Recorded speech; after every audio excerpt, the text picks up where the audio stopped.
और टीला welcome to my ईसाई यूट्यूब है चैनल। आज 45 जानिबा फुट आमे रथयात्रा विषय पुरी जो रथयात्रा हुए रथयात्रा रे श्री जगन्नाथ महाप्रभु रथ विषय जानिबा बहुत इम्पोर्टाट जिनिस बहुत इम्पोर्टाट फैक्ट्स मान जानिबा प्रभु जगन्नाथ विषय रे। प्रथम जानिबा रथर नाम कौन। प्रभु जगन्नाथ रथर नाम होछि नंदीघोष रथ।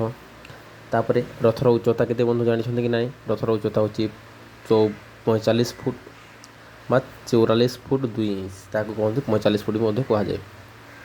और रथर लंबा और ओसार दुईटा सामान बंधु सामान माने केते 34 फुट 6 इंच।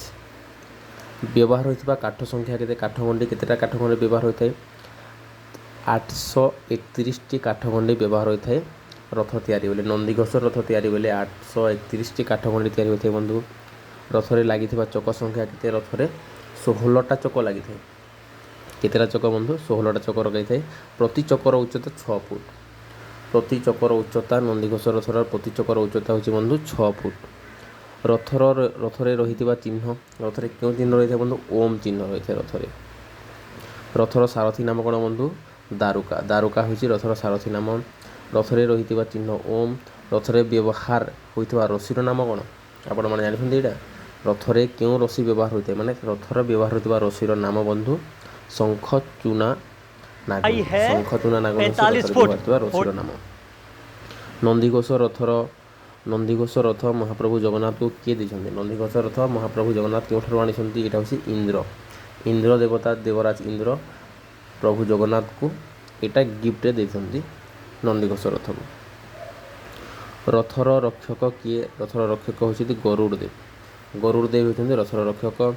रथर घोड़ा संख्या 4टा घोड़ा अच्छी। रथर सबू घोड़ार रंग होची लाल धला बंधु धला कलर सबू घोड़ा घोड़ा मान रंग होची धला। तापरे घोड़ा मान नाम आप जानते शंख बलाहाका सुबेता और हरिदास्वा यहाँ चारिटा घोड़ार नाम। ये चारिटा घोड़ा कौन करते श्री नंदीघोष रथ को टाणती। केते भाग्यवान ये घोड़ा मैंने। तापरे रथर ध्वजा नाम। रथरे क्यों ध्वजा लगी था बंधु रथर ध्वजार नाम हूँ त्रिलोक्या मोहिनी। त्रिलोक्या मोहिनी हूँ रथरे लगी घोड़ार रथरे लगी ध्वजार नाम। जो पातका लगी था रथरे तार नाम हूँ त्रिलोका मोहिनी। रथरे हाँ ध्वजारे जो ध्वजा लगी किए विराजमान अच्छा क्यों महाप्रभु विराजमान अच्छे हनुमान वीर बजरंगबाली हनुमान रथर ध्वजारे विराजमान अच्छा। रथर द्वारपाल किए बंधु। रथर द्वारपाल होती जय विजय। जय और विजय रथर द्वारपाल। तापर बंधु रथर कार्य केवे आरंभ हुए। प्रति वर्ष आप जानते गोटे जिनिस प्रति वर्ष जगन्नाथ महाप्रभु रथ नुआ तैयारी होता है। प्रति वर्ष नुआ रथरे से जाती मौसी घर को। तो सेटा केवे तैयारी आरंभ हुए अक्षय तृतीया दिन रथ तैयारी कार्य आरंभ होता है। और रथर रंग हूँ कौन बंधु रथर रंग हूँ लाल और हलदिया। रथर रंग लाल और हलदिया रंगर रथ। यहाँ हूँ हिंदू मान पर्व। रथयात्रार अन्य नाम हूँ घोषयात्रा कह जाए। रथयात्रा को एक वर्षक थरे होता है। यहाँ 10 दिन पर्यटन चली था ये रथयात्रा।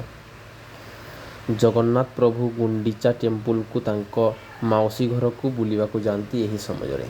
ये यात्रा कहीं कौन पर होता है बंधु श्री जगन्नाथ महाप्रभु तांको भाई